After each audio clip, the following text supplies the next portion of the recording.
Saúdo você com o precioso nome de nosso Senhor Jesus Cristo, nesse programa do Núcleo de Comunhão Pastoral. Prazer poder estar com você nesse momento, compartilhando com você as verdades da Palavra de Deus. Temos nos proposto nesse programa do Núcleo de Comunhão Pastoral de falar das áreas de influência da sociedade. Temos aí a família, o governo, a educação e hoje queremos falar com você sobre o tema economia. Fique agora com a entrevista sobre esse tema tão importante da economia. Olá, seja muito bem-vindo ao programa do Núcleo de Comunhão Pastoral. Uma alegria ter você conosco novamente. Nós estamos falando sobre as 7 áreas de influência da sociedade e hoje vamos falar sobre economia. E para isso eu tenho um convidado muito especial, que é o meu amigo, o pastor Pio Carvalho. Seja muito bem-vindo, Pio, ao nosso programa. O Pio, ele é empresário, além de ser empresário, também tem doutorado em antropologia e ele tem mestrado em administração pela Beulah Heights University de Atlanta, a qual fizemos juntos, né, Pio? Somos colegas de turma. Colegas de turma. Como entender, Pio, os princípios de Deus para a economia hoje, no nosso contexto? Pastor Flávio, é uma alegria estar aqui com você nesse programa tão especial do Núcleo. Quero deixar o nosso forte abraço, né, ao nosso presidente, o pastor Arno Heidrich. É uma alegria poder conversar com esse povo maravilhoso e dividir esse assunto tão importante sobre economia. Quando nós olhamos a economia do ponto de vista teocrático, teológico, divino, nós precisamos entender que existem algumas diferenças essenciais, básicas, em relação à economia do mundo, à economia material. Por exemplo, o empresário, o homem, a mulher, adquire bens e riquezas na terra comprando e vendendo. Por exemplo, o dentista, ele vende as suas habilidades, vende o seu trabalho e aí então ele lucra por isso. O comerciante, ele vende o seu produto e tem uma margem de lucro, ele lucra por isso. No reino de Deus não é compra e venda. No reino de Deus é semear e colher. No reino de Deus é dar e receber. Quando a gente entende isso, a gente parte para o pensamento lógico cristão de que Deus, ele não dá dinheiro para ninguém. Quando a gente entende isso, fica mais fácil da gente perceber as bênçãos de Deus, as dádivas de Deus. Então Deus, ele não dá dinheiro para as pessoas. Por exemplo, existe um missionário numa região do mundo, em algum país, com alguma necessidade, alguma escassez, passando por alguma privação. E ao mesmo tempo, existe aí um traficante, né, com muito dinheiro. Então, se Deus dá dinheiro para as pessoas, por que Ele daria mais dinheiro para o traficante e nenhum dinheiro para uma obra de caridade, para uma obra missionária? Então, Deus, ele não dá dinheiro. Como que funciona no reino de Deus? Deus trabalha com recompensa. A Bíblia diz que Deus é recompensador, galardoador. Ele trabalha com recompensa. Então, nós estamos engajados na obra de Deus, estamos engajados no nosso comércio, nas nossas atividades, na nossa profissão, advogado, médico, dentista, enfim, professor. E aí nós temos recompensa pelo nosso trabalho. E quando nós falamos de recompensa, precisamos entender o seguinte: se eu intentar produzir copo plástico, aí eu digo, olha, eu vou montar uma máquina, uma indústria de copo plástico. E eu começo a produzir copo plástico. Daí a pouco eu tenho um estoque na minha fábrica, na minha indústria, e diz, agora eu vou vender esse copo. Mas eu descubro que na minha região tem mais 100 fábricas fazendo a mesma coisa. A concorrência. Tem a concorrência ali. E aí eu vou no mercado, o mercado está abastecido, abarrotado. Para eu tentar entrar nesse mercado, eu vou ter que baixar o preço. Mas eu posso baixar o preço até determinado limite. Por quê? Depois eu começo a me prejudicar, porque o meu custo, o custo da minha estrutura é X, ok? Então eu tenho que ter o meu lucro, colocar minha margem de lucro, e aí eu não consigo vender o meu produto.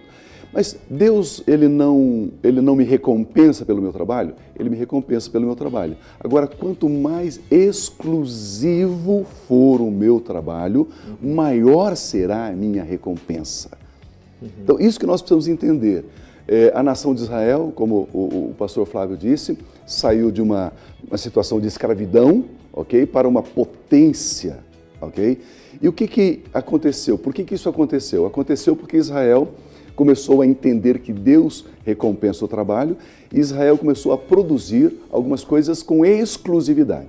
Então, se eu tenho um copo plástico exclusivo, ou seja, ele não queima a mão, ele não ele não aquece, ele não esfria, ele mantém a temperatura, ele faz isso, faz aquilo, é exclusivo.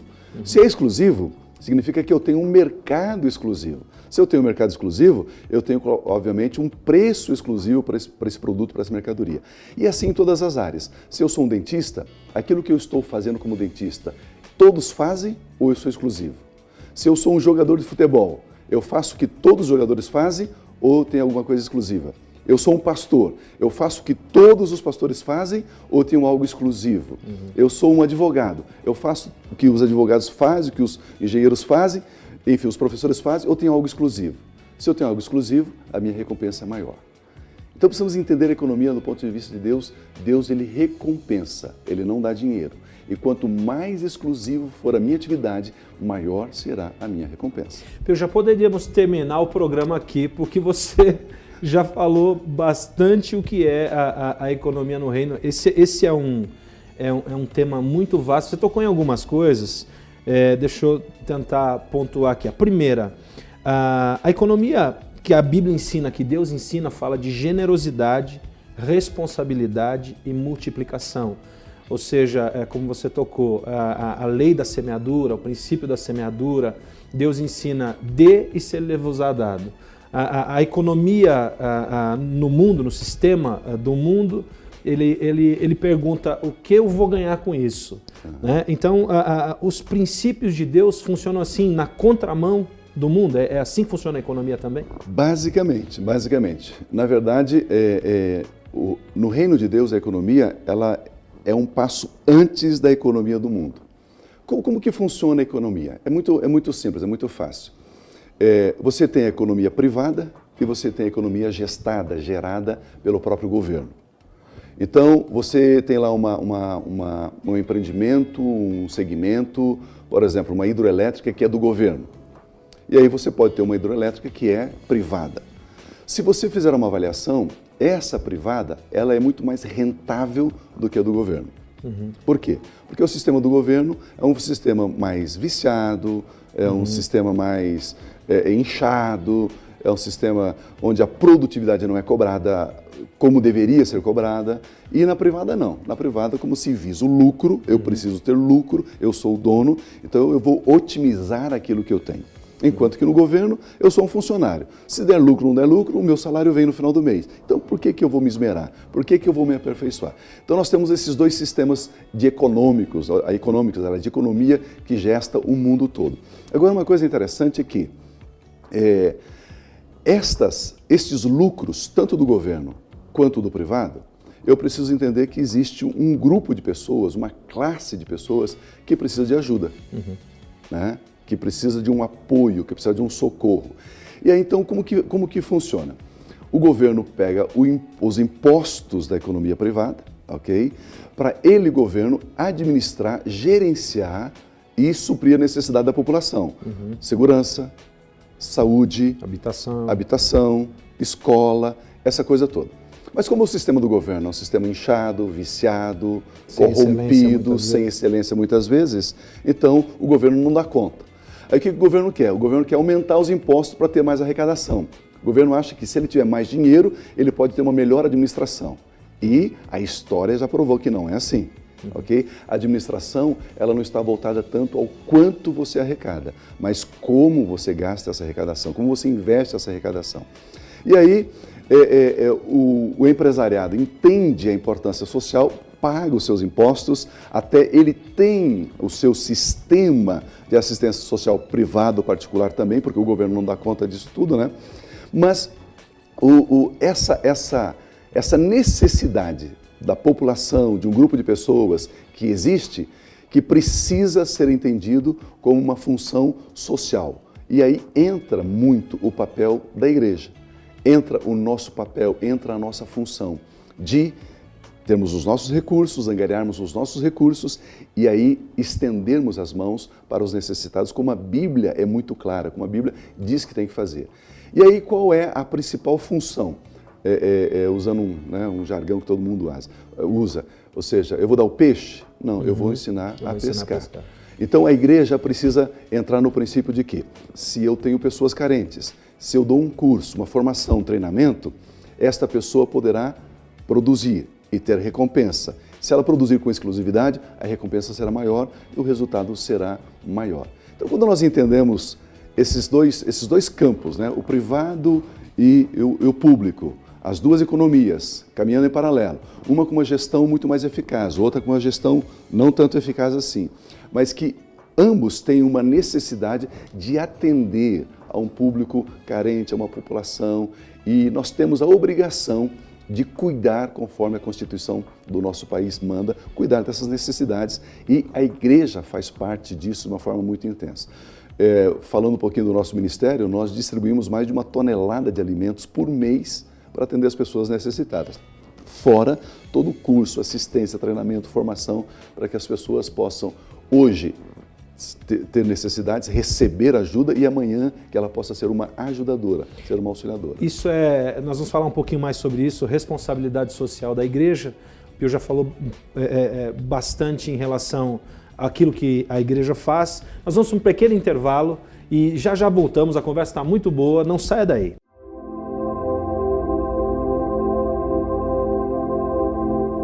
Estamos de volta com o programa do Núcleo de Comunhão Pastoral e falando de um assunto muito interessante, falando sobre economia, aqui com o meu amigo Pio Carvalho. Antes de voltar para você, Pio, eu quero convidar você, pastor e líder que nos assiste, para um evento que acontecerá nos dias 28 a 30 de março de 2013, aqui em Curitiba. É a nossa conferência profética de 2013. O tema é que a glória de Deus encha toda a terra. O nosso desejo é que a glória de Deus encha a sua vida. E nós vamos ter um tempo muito gostoso aqui com o apóstolo Rony Chaves, que estará ministrando. O Pio Carvalho também estará ministrando nessa oportunidade, na conferência. E você é nosso convidado. Pastor, venha estar conosco, venha ser cheio da presença de Deus. Convidamos você para participar. Temos mais informações no site do Núcleo, você pode estar vendo aí na tela o endereço do site, entra lá, faça sua inscrição e participe conosco. Quero convidar você também para toda a última sexta-feira do mês participar conosco do nosso Café de Comunhão no Núcleo de Comunhão Pastoral. Também no site você encontra endereço e como você pode fazer para participar. Pio, voltando com você em relação ao que nós estamos conversando, há uma ideia de que se ter lucro é pecado. E eu quero voltar uma pergunta para você. Ter lucro é lícito? É bênção de Deus ter lucro? É uma pergunta muito pertinente, uma pergunta maravilhosa. Se ouve muito no meio empresarial, especialmente os empresários cristãos, evangélicos, dizendo o seguinte: pastor, a minha empresa não visa ter lucro, grande lucro. Na verdade, eu quero investir no reino de Deus, eu quero abençoar obras missionárias, obras sociais. Esse é o propósito da minha empresa, da existência da minha empresa. E eu digo para ele, não. O objetivo da sua empresa é obter lucro. Se eu entender lucro como resultado, ok? Dedicação, empenho, crescimento, inovação, tecnologia, recompensa, ok? Isso é extremamente lícito. Ou seja, a pergunta seria a seguinte: é lícito um trabalhador trabalhar o mês todo e receber o seu salário no final do mês? Claro, ele está recebendo o seu salário. Verdade. O salário é a mesma coisa que o lucro para o empresário. É o trabalho do empresário, é o suor, a dedicação, a inovação, é a recompensa que o empresário tem no final do mês da sua atividade comercial, da sua atividade profissional, enfim. Então, é óbvio que sem lucro a empresa ela não subsiste, sem lucro a empresa ela não se mantém, sem lucro a empresa não permanece, ela não pode crescer, ela não pode investir nela mesma. Porque precisamos entender o seguinte, que uma empresa ela é uma pessoa, né? Não é uma pessoa física, é uma pessoa jurídica. Como pessoa precisa de saúde, né? E ela precisa dos cuidados, ela precisa da inovação, ela precisa do crescimento, ela precisa do crescimento. Então, e ela precisa de lucro. Se não houver lucro, a empresa vai fechar. Não importa que você tenha uma intenção santa, uma intenção bonita, poética, até heróica. Não, você precisa de lucro. O lucro é o oxigênio, o lucro é a energia, são os nutrientes que você precisa para a sua atividade pessoal, profissional, para a sua empresa, para a sua indústria, para o seu comércio, para que você possa avançar e ser ainda mais relevante dentro da missão e dentro da visão do seu negócio. É excelente entender sobre isso, porque muitas vezes não conseguimos compreender a diferença entre lucro e resultado, lucro e recompensa. Uma outra pergunta que eu gostaria muito que você esclarecesse para o nosso telespectador, Pio, é como Deus vê o dinheiro e qual o problema do dinheiro? Na verdade, algumas pessoas brincam dizendo o seguinte, né? O dinheiro não é problema, o dinheiro é solução. Na verdade, a Bíblia ela condena o apego ao dinheiro, o amor ao dinheiro. Ou seja, quando você começa a amar o dinheiro, você começa a servir o dinheiro. E Abraham Lincoln disse certa feita que o dinheiro, o dólar, como senhor, é o pior dos senhores.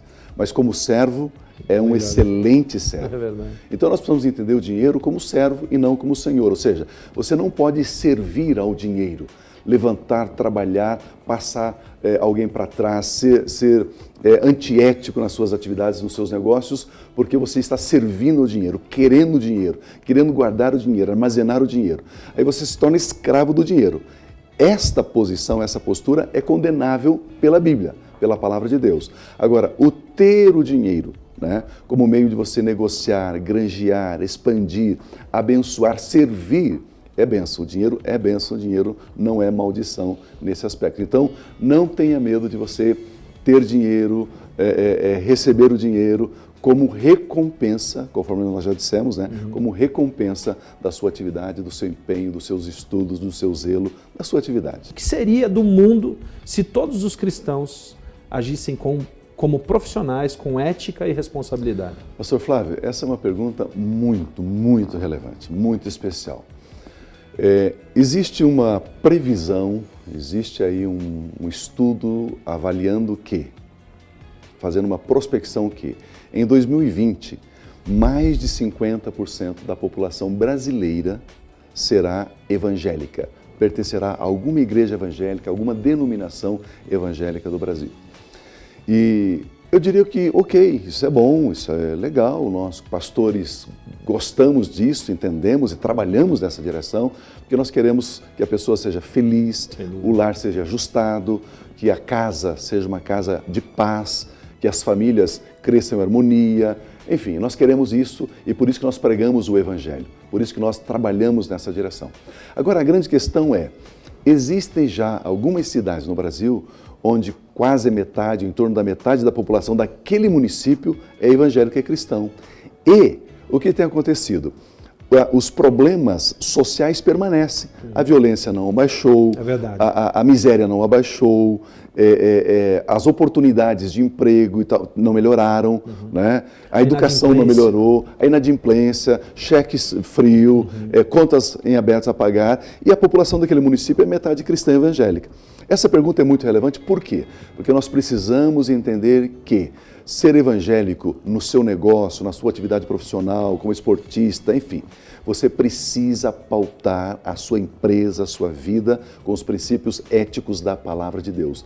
Não basta você ser um empresário de sucesso. A sua empresa, o seu negócio precisa propor transformação. Tem que ser um negócio com uma mentalidade transformacional para o bem. Mais justiça social, menos violência, mais integridade, mais ética, mais moral, mais correção em tudo aquilo que se faz, porque senão eu posso ter uma cidade rica, eu posso ter um grupo rico com muita violência, com muita miséria, com muita desigualdade social, com muita destruição. E isso não é bom para ninguém. Então nós precisamos entender que, como empresários cristãos, como profissionais cristãos, nós precisamos levar esse padrão bíblico alto, ético, de moral, de santidade, uma conduta ilibada, para que de fato todos possam se beneficiar e termos um outro padrão social, um outro padrão de vida. Uma coisa interessante para eu lembrar que na Bíblia, um testemunho muito interessante, muito especial de transformar o seu ambiente pelos princípios cristãos é o testemunho de José. José chegou na casa de Potifar e transformou o ambiente. José chegou na cadeia, transformou o ambiente. E José chegou no palácio e transformou a nação. Tudo isso por causa de uma conduta. Essa é a essência da nossa economia cristã evangélica, né? Então, Por mais dinheiro que eu tenha, eu não vou vestir 2 camisas ao mesmo tempo, eu não vou almoçar 2 vezes no mesmo dia, eu não vou dirigir 2 carros, eu não vou dormir em 2 camas, ok? Então precisamos entender esse limite do meu conforto, né? Se o meu conforto produz desconforto em alguém, eu preciso questionar o meu conforto. E aí entra nesse padrão social muito importante que nós, empresários cristãos, precisamos perceber, ter, para que possamos ser relevantes nessa geração, nesses dias. O nosso programa já está acabando, é uma pena, o assunto muito gostoso, mas eu quero te agradecer por estar conversando conosco e até uma próxima oportunidade. Queria que você desse considerações aí finais. É uma alegria estar falando com você, telespectador. O desejo do nosso coração é que a paz de Deus esteja na sua vida, na sua casa, que todo esse peso, esse estresse, esse cansaço, especialmente no meio empresarial, que existe, isso é assim, que isso seja removido a partir de uma transferência da sua confiança, não no dinheiro, mas em Deus. Não na sua performance, mas na graça e no amor de Deus para a sua vida. E você poderá ter o que você tem, viver como você está vivendo, mas de uma forma leve, gostosa, saudável, prazerosa. Esse é o desejo do nosso coração. Que Deus abençoe você ricamente, em nome de Cristo Jesus. Deus abençoe você, um forte abraço. Você vai ficar com uma palavra de Deus aí para a sua área profissional e para a sua vida. Até o próximo programa. E eu gostaria de compartilhar com você um pensamento, um princípio que nós podemos extrair, nós podemos aprender com a palavra de Deus. Para isso, eu gostaria de ler um texto, uma passagem bíblica, e depois eu gostaria de conversar um pouquinho com você do que nós podemos aprender nessa história. A palavra de Deus diz assim: Depois disso, Jesus apareceu novamente aos discípulos à margem do mar Tiberíades. Foi assim, estavam juntos Simão, Pedro, Tomé, chamado Dídimo, Natanael, de Caná da Galileia, os filhos de Zebedeu e 2 outros discípulos. Vou pescar, disse Simão Pedro. E eles disseram, nós vamos com você. Eles foram, entraram no barco, mas naquela noite não pegaram nada. Ao amanhecer, Jesus estava na praia. Mas os discípulos não o reconheceram. Ele lhes perguntou, filhos, vocês têm algo para comer? Eles responderam que não. Ele disse, lance a rede do lado direito do barco e vocês encontrarão. Eles a lançaram e não conseguiam recolher a rede, tal era a quantidade de peixes. A história continua dizendo depois que eles inclusive precisaram da ajuda de um outro barco para ajudar a apanhar aqueles peixes, porque senão o barco inclusive iria a pique, de tão grande era a quantidade de peixes que eles pescaram naquele momento. O que nós podemos aprender com a palavra de Deus? O que nós podemos entender? Minha linha de raciocínio, o título, se eu posso colocar nesse pensamento é: traga Jesus para as suas decisões. Como empresários, nós somos treinados, nós somos tentados a sermos independentes. Nós temos que tomar decisões rápidas. Nós temos que, em momentos de crise, em momentos de negociações, muitas vezes as decisões são ligeiras. E isso faz, muitas vezes, de nós pessoas independentes. E, como temos também o know-how, temos o conhecimento, o métier do nosso negócio, nós temos essa prática, temos esse hábito de tomada de decisão. Mas nós podemos ver nesse texto uma pessoa chamada Simão Pedro, que era um pescador. Ele tinha o seu negócio, ele tinha a sua empresa, ele tinha a sua expertise, o seu conhecimento na área de pesca. Ele conhecia daquele assunto, viveu muitos anos com aquela prática profissional, provavelmente ele vinha de uma família de pescadores e naquela noite que eles tinham decidido pescar, eles tiveram uma experiência negativa, eles não pescaram nada. E é interessante que quando eles fizeram isso por conta própria, quando ele, Simão Pedro e aquelas outras pessoas, aqueles outros discípulos estavam ali acompanhando naquela noite de pescaria, uma noite frustrada, uma noite difícil, uma noite onde possivelmente o clima não estava adequado, talvez havia vento, talvez o mar estava agitado, algo não estava contribuindo para que houvesse pesca naquele dia. E eles então, ao amanhecer, tinham desistido, tinham resolvido recolher as redes, voltar para casa, mas eles encontram Jesus na beira do mar e Jesus pergunta a eles, vocês têm alguma coisa para comer? E eles respondendo o que tinha acontecido aquela noite, eles não tinham peixes, Jesus diz, jogue a rede do lado direito do barco. Agora, na cabeça de Pedro, eu imagino que devem ter surgido algumas situações, algumas circunstâncias, alguns pensamentos. E Pedro deve ter pensado, mas espera aí, eu conheço o meu negócio. Eu sei como é que se pesca. Eu sei qual é o horário que se pesca. Esse horário, agora, pela manhã, não é horário de pescar. O horário de pescar é o horário que nós estamos, aí à noite. Jogar a rede do outro lado do barco não vai fazer diferença. Esse tipo de pensamento pode ter passado na mente de Pedro. Só que o fato é que o texto mostra que Pedro resolveu obedecer. Pedro resolveu confiar. Pedro resolveu deixar o Senhor Jesus participar da sua decisão. E é esse pensamento, é esse incentivo que eu gostaria de colocar para você. Existem momentos que você vai enfrentar que você não sabe o que fazer. Você percebeu que não deu certo, que não funcionou. E eu percebo que Jesus, que Deus até muitas vezes nos permite chegar em momentos assim, momentos de dificuldade, momentos de falta de escassez, porque são momentos onde nós somos levados a confiar nele. E foi o que Pedro fez. E eu gostaria de incentivar você a você viver uma vida onde você permite Jesus participar das suas decisões. Eu quero ser um pouco mais objetivo e um pouco mais positivo nesse incentivo. Não espere os momentos de crise para deixar Jesus participar das suas decisões. Deixe Ele constantemente dirigir a sua vida. Deixe Ele constantemente ajudar você nas suas decisões. Porque na sua prática, no seu conhecimento, na sua habilidade, você pode ter experiências como as de Pedro, de passar uma noite inteira não tendo resultado. Mas quando você permite Jesus entrar nas decisões do seu negócio e da sua empresa, você vai ter resultados surpreendentes, assim como Pedro teve.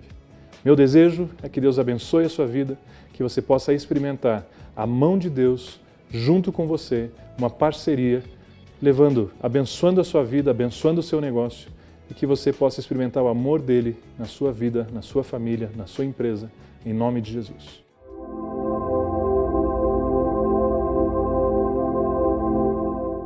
Muito bem, vamos orar a Deus, pedir a bênção de Deus sobre a economia de nossa nação. Querido Pai Celeste, muito obrigado que o Senhor tem feito da nação brasileira uma nação rica e cheia do seu favor. Oramos e pedimos por sabedoria para os nossos empresários, para os governantes dessa nação, para cada família. Pedimos pela sabedoria e a graça de administrar toda essa riqueza que o Senhor nos tem confiado. Concede-nos um coração generoso para com aquele que precisa. Concede-nos o entendimento e amor para incentivar e encorajar aqueles que estão em posição de autoridade. Sim, Senhor, abençoa a nossa nação e que ela possa ser generosa entre as nações da terra e abençoar aqueles que precisam. Em o nome de Jesus nós oramos. Amém. Muito obrigado pela sua audiência. Muito bom ter estado com você nesse momento. Convidamos você a estar conosco a cada primeiro sábado do mês, às 11h30, nós estamos aqui na TV Educativa para compartilhar algo da Palavra de Deus. Muito obrigado pela sua audiência e Deus abençoe a sua vida.